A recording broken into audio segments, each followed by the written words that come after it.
Hello friends, मैं अंकिता तिवारी। जैसा कि हम सभी जानते हैं कि हम इतिहास में प्राचीन भारत की सामाजिक संरचना के बारे में पढ़ रहे हैं, जिसमें हमने पिछली वीडियो में पढ़ा था प्राचीन भारत की सामाजिक संरचना, वर्ण व्यवस्था, आश्रम व्यवस्था, पंच महायज्ञ तथा पुरुषार्थ। आज हम पढ़ेंगे प्राचीन भारत की सामाजिक संरचना में हिंदू धर्म के 16 संस्कार, हिंदू विवाह के 8 प्रकार, जाति व्यवस्था, मनुस्मृति के 10 यम, प्रमुख दार्शनिक सिद्धांत तथा सूत्र साहित्य के बारे में। तो चलिए आइए देखते हैं सबसे पहले कि हिंदू धर्म के आखिर 16 संस्कार क्या थे। हम सभी को पता है कि हमारे जीवन में संस्कारों का कितना महत्वपूर्ण स्थान है तथा संस्कारों के कारण ही हमारे जीवन में अच्छे गुण और अच्छे व्यक्तित्व का वास होता है। संस्कार। हिंदू धर्म भारत का सर्वप्रमुख धर्म है। इसमें पवित्र 16 संस्कार संपन्न किए जाते हैं। हिंदू धर्म की प्राचीनता एवं विशालता के कारण ही उसे सनातन धर्म भी कहा जाता है। बौद्ध, जैन, ईसाई, इस्लाम आदि धर्मों के समान हिंदू धर्म किसी भी व्यक्ति विशेष द्वारा स्थापित किया गया धर्म नहीं, बल्कि प्राचीन काल से चला आ रहा विभिन्न धर्मों एवं आस्थाओं का बड़ा समुच्चय है। महर्षि वेदव्यास के अनुसार मनुष्य के जन्म से लेकर मृत्यु तक पवित्र 16 संस्कार संपन्न किए जाते हैं। अर्थात जो हिंदू धर्म है उसे सनातन धर्म भी कहा जाता है और सनातन धर्म बहुत ही विस्तृत धर्म माना गया है, क्योंकि इसमें अनेक देवी देवताओं का वास माना जाता है।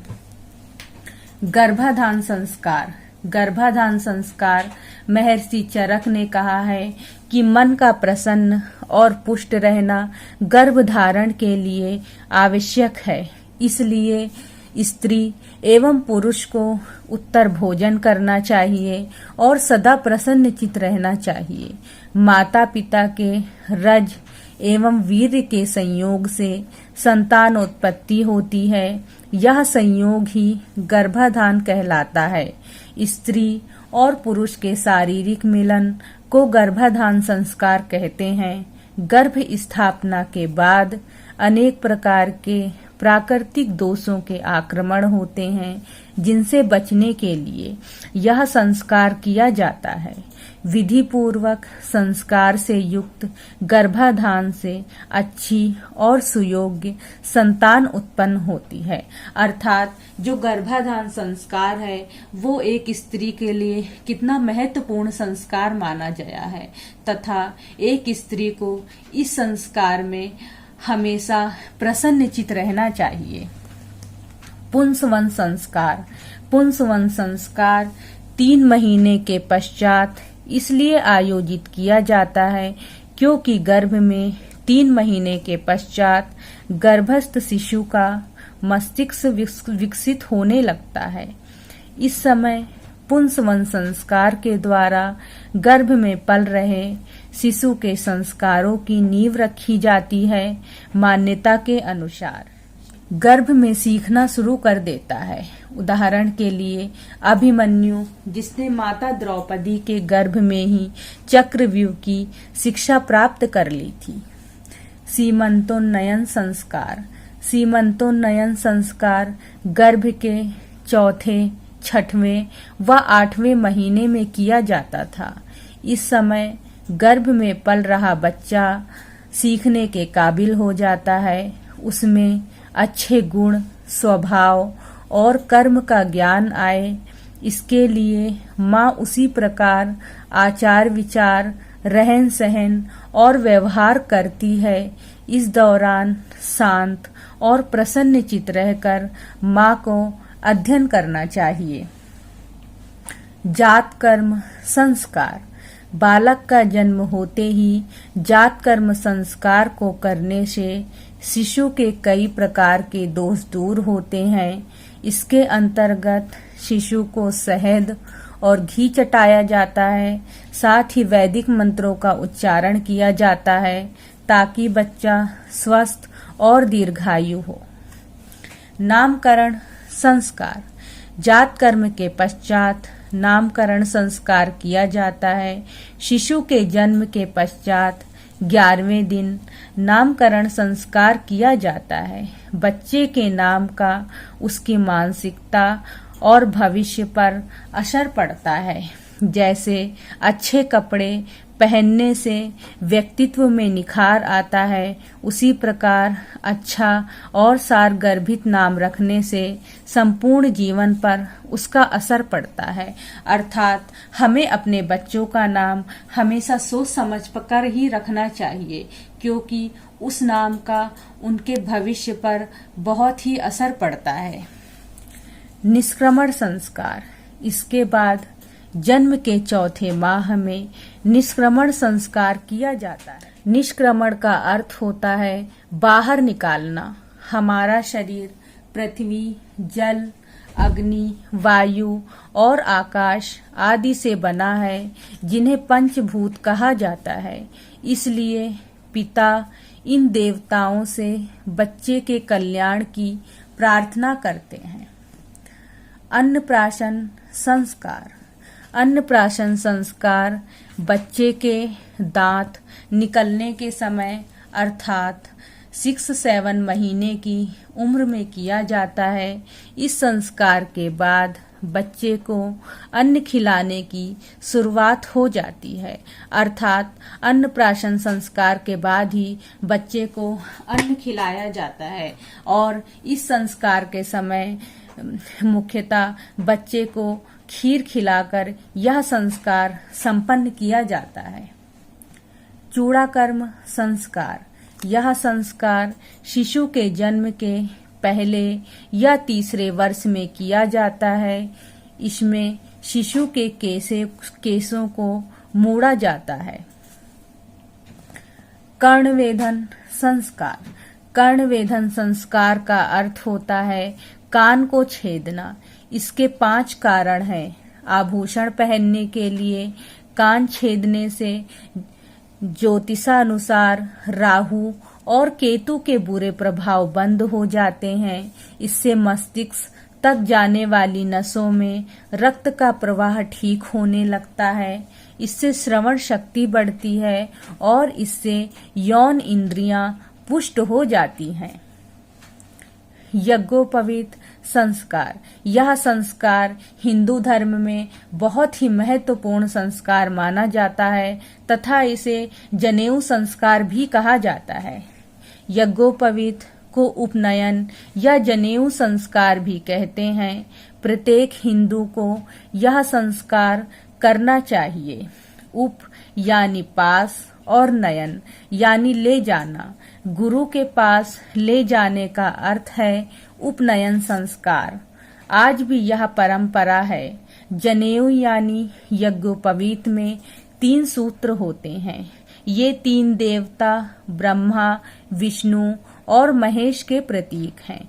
इस संस्कार से शिशु को बल, ऊर्जा तथा तेज प्राप्त होता है। साथ ही उसमें आध्यात्मिकता का भाव जागृत होता है। जनेऊ संस्कार बच्चे के 5वें, 7वें या 11वें साल में किया जाता है और नहीं तो उसके विवाह संस्कार के समय कराया जाता है। वेदारंभ संस्कार। इसके अंतर्गत व्यक्ति को वेदों का ज्ञान दिया जाता है। यह संस्कार उपनयन संस्कार के अगले दिन या 1 वर्ष बाद किया जाता है। केशांत संस्कार। केशांत का अर्थ है बालों का अंत करना, उन्हें समाप्त करना। प्राचीन काल में गुरुकुल से शिक्षा प्राप्ति के पश्चात केशांत संस्कार किया जाता था। समावर्तन संस्कार। समावर्तन संस्कार का अर्थ है फिर से लौटना। आश्रम या गुरुकुल से शिक्षा प्राप्ति के पश्चात व्यक्ति को फिर से समाज में लाने के लिए यह संस्कार किया जाता था। इसका आशय है ब्रह्मचारी व्यक्ति को मनोवैज्ञानिक रूप से जीवन के संघर्षों के लिए तैयार किया जाना। अर्थात जब व्यक्ति शिक्षा प्राप्त करने जाते थे गुरुकुल की, तो उनको वहां पे एक ब्रह्मचारी का जीवन व्यतीत करना पड़ता था तथा तप करना पड़ता था। लेकिन जब वो शिक्षा ग्रहण करके अपने घर को लौटते थे तो यह संस्कार इसलिए कराया जाता था कि अब वो अपने कर्तव्यों और उत्तरदायित्वों को तथा जीवन के संघर्षों को समझें। विवाह संस्कार। विवाह संस्कार सर्वाधिक महत्वपूर्ण संस्कार माना जाता है। यह हमने ऋग वैदिक काल और उत्तर वैदिक काल में भी पढ़ा था कि विवाह संस्कार एक पवित्र संस्कार माना जाता है तथा इसके अंतर्गत वर और वधू दोनों साथ रहकर धर्म के पालन का संकल्प लेते हुए विवाह करते हैं और विवाह के द्वारा सृष्टि के विकास में योगदान ही नहीं दिया जाता, बल्कि व्यक्ति के आध्यात्मिक और मानसिक विकास के लिए भी यह जरूरी है। वानप्रस्थ संस्कार। 50 वर्ष की अवस्था पूरी करने के पश्चात सांसारिकता से दूर रहने के लिए यह संस्कार किया जाता था। पिछली वीडियो में जब हमने प्राचीन भारत की सामाजिक संरचना में आश्रम व्यवस्था को पढ़ा था, तो वहां भी हमने वानप्रस्थ आश्रम के बारे में पढ़ा था कि इस आश्रम में व्यक्ति अपनी सांसारिकता से दूर रहकर वन को चला जाता है और वहीं पर तप करता है तथा अपने सारे उत्तरदायित्वों और कर्तव्यों का बोझ अपने पुत्रों को सौंप जाता है। अंत्येष्टि संस्कार। यह मनुष्य का अंतिम संस्कार है। इसमें मृतक को चिता पर रखकर अग्नि को समर्पित कर दिया जाता है। अब हम पढ़ेंगे हिंदू विवाह के प्रकार। हिंदू विवाह के दो प्रकारों में बांटा गया है। एक है प्रशंसनीय विवाह तथा निंदनीय विवाह। प्रशंसनीय विवाह में हम पढ़ेंगे ब्रह्म, दैव, आर्ष, प्रजापत्य, और निंदनीय विवाह में हम पढ़ेंगे आसुर, गंधर्व, पैशाच तथा राक्षस। विवाह। हिंदू धर्म में विवाह को 16 संस्कारों में से एक संस्कार माना गया है। विवाह वी प्लस वाह, अतः इसका शाब्दिक अर्थ है विशेष रूप से उत्तरदायित्व का वहन करना। पाणिग्रह संस्कार को सामान्य रूप से हिंदू विवाह के नाम से जाना जाता है। हिंदू विवाह के प्रकार। ब्रह्म विवाह। दोनों पक्ष की सहमति से किसी सुयोग्य वर से कन्या का विवाह निश्चित कर देना ब्रह्म विवाह कहलाता है। अर्थात यह विवाह माता पिता की मर्जी से किया जाता था। दैव विवाह। किसी सेवा कार्य, विशेषतः धार्मिक अनुष्ठान के मूल्य के रूप में अपनी कन्या को दान में दे देना दैव विवाह कहलाता था। अर्थात यह विवाह ऐसे किया जाता था कि पूजा पाठ संपन्न करवाने वाले पुरोहितों को अपनी कन्या दान में दे दी जाती थी और उनसे विवाह करा दिया जाता। आर्ष विवाह। कन्या पक्ष वालों को कन्या का मूल्य देकर कन्या से विवाह कर लेना आर्ष विवाह कहलाता था। प्रजापत्य विवाह। कन्या की सहमति के बिना उसका विवाह अभिजात्य वर से कर देना प्रजापत्य विवाह कहलाता था। गंधर्व विवाह। परिवार वालों की सहमति के बिना वर और कन्या का बिना किसी रीति रिवाज के आपस में विवाह कर लेना गंधर्व विवाह कहलाता है, जिसे हम प्रेम विवाह भी कहते हैं। तथा इसका एक उदाहरण है, दुष्यंत ने शकुंतला से गंधर्व विवाह किया था। उनके पुत्र भरत के नाम पर ही हमारे देश का नाम भारतवर्ष पड़ा। असुर विवाह। कन्या को खरीदकर आर्थिक रूप से विवाह कर लेना असुर विवाह कहलाता था। राक्षस विवाह, कन्या की सहमति के बिना उसका अपहरण करके विवाह कर लेना राक्षस विवाह कहलाता है। पैशाच की मदहोशी, गहन निद्रा, मानसिक दुर्बलता आदि का लाभ उठाकर उससे शारीरिक संबंध बना लेना और उससे विवाह करना पैशाच विवाह कहलाता है। अब है जाति व्यवस्था।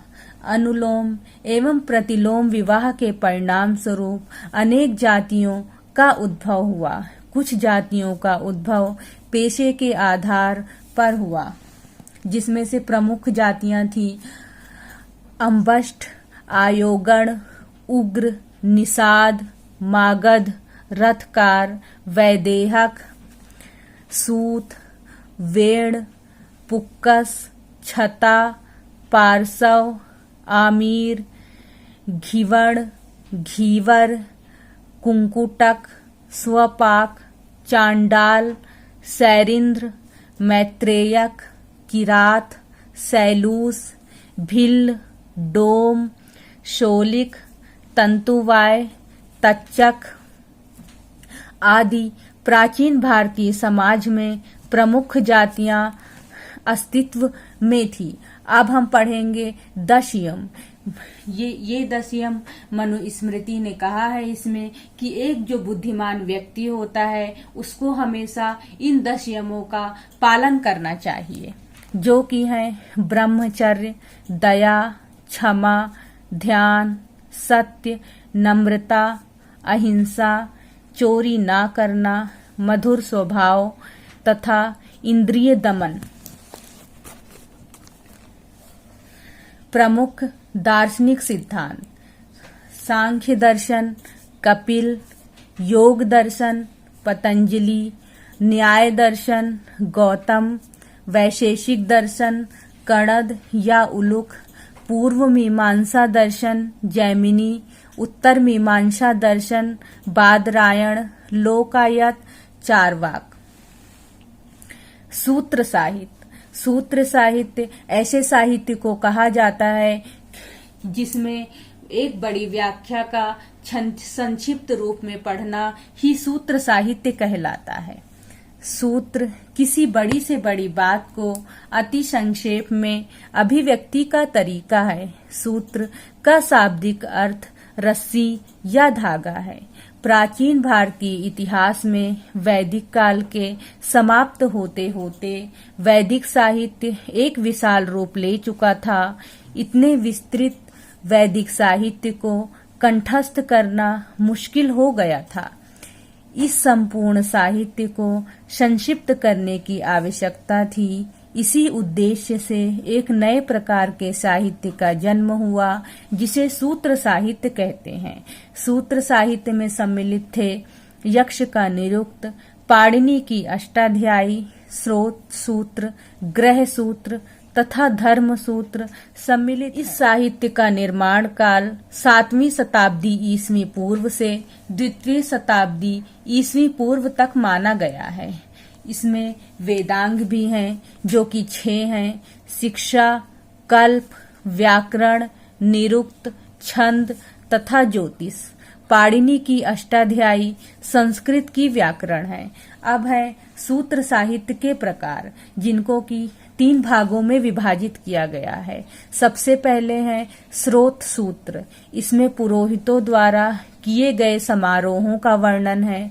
ग्रह सूत्र गृहस्थों द्वारा किए जाने वाला यज्ञ व क्रियाकांड से संबंधित है।